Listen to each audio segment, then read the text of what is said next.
Corey Bridges here, who's a co-founder of the Multiverse Network. Some of you may have seen it, gotten a peek under the hood of Multiverse yesterday. Beside him is Chris Klaus, who's CEO of Geneva, platform that seems to be things out there.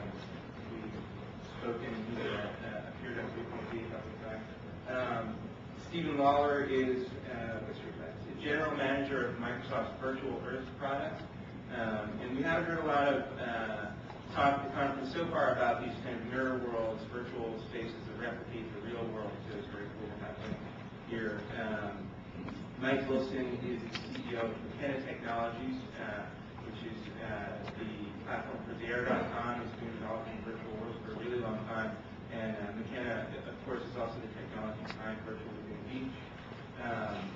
Beside him is Shi Hui, who is the founder and CEO of Pipinghot, which is a virtual world that's coming out of China, and Bjorn Lee, which is going to be translating for him.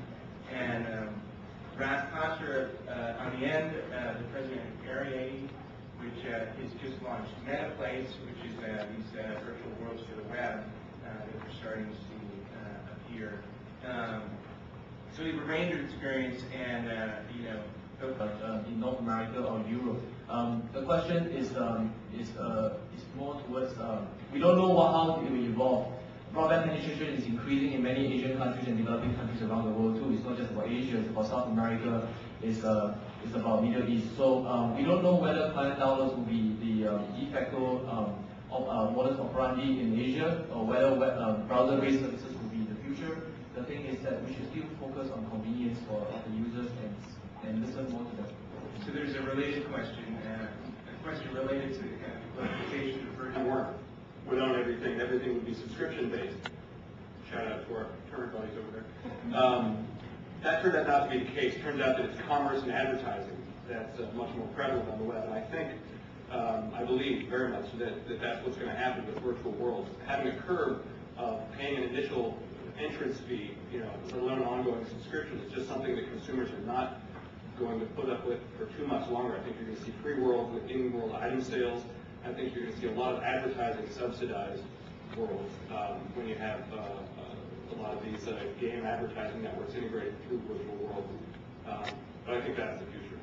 I think the virtual worlds kind of offers a unique opportunity because there's the metaphor of what is a world has so many different ways you can take it, and I think within that, I definitely see more and more of the worlds probably being opened up in a free version, whether you call it a free trial or the world's free overall. But then to upgrade your stuff, you're buying stuff, and I think even within that, I think the virtual worlds offer opportunities to sell fashion, real estate, items, upgrading your house, etc.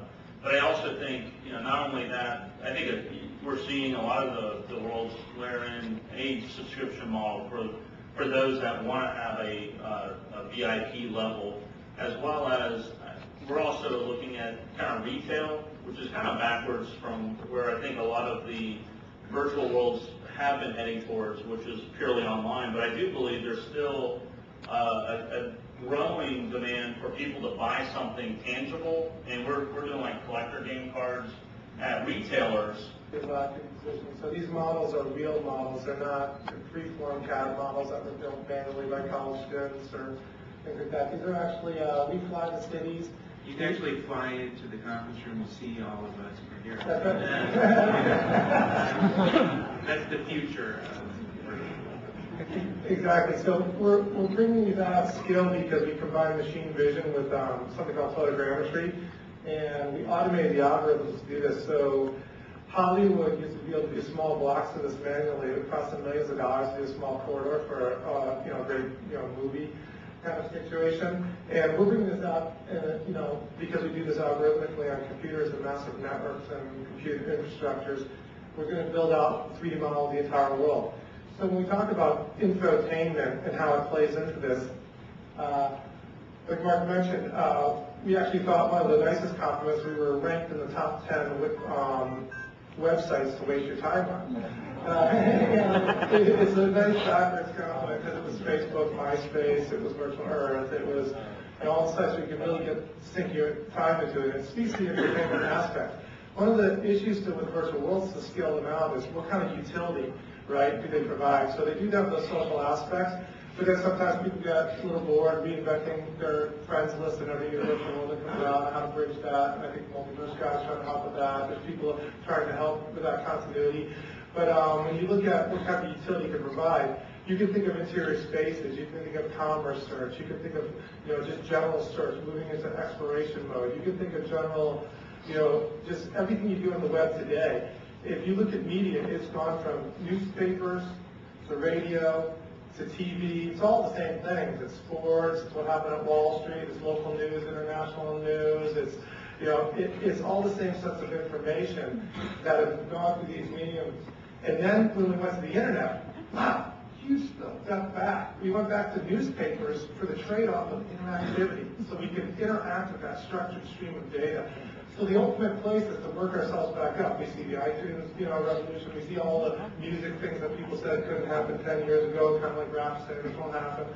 So, people basically said, these things wouldn't happen, and that's because they couldn't, they just didn't understand how to get the trajectory to get the masses there. So when you take a combination of video or a video-rich, real-world interactivity stream like this, it's the ultimate landing place for all types of things that you do on the web, whether they're fantasy-oriented or whether they're real-world oriented.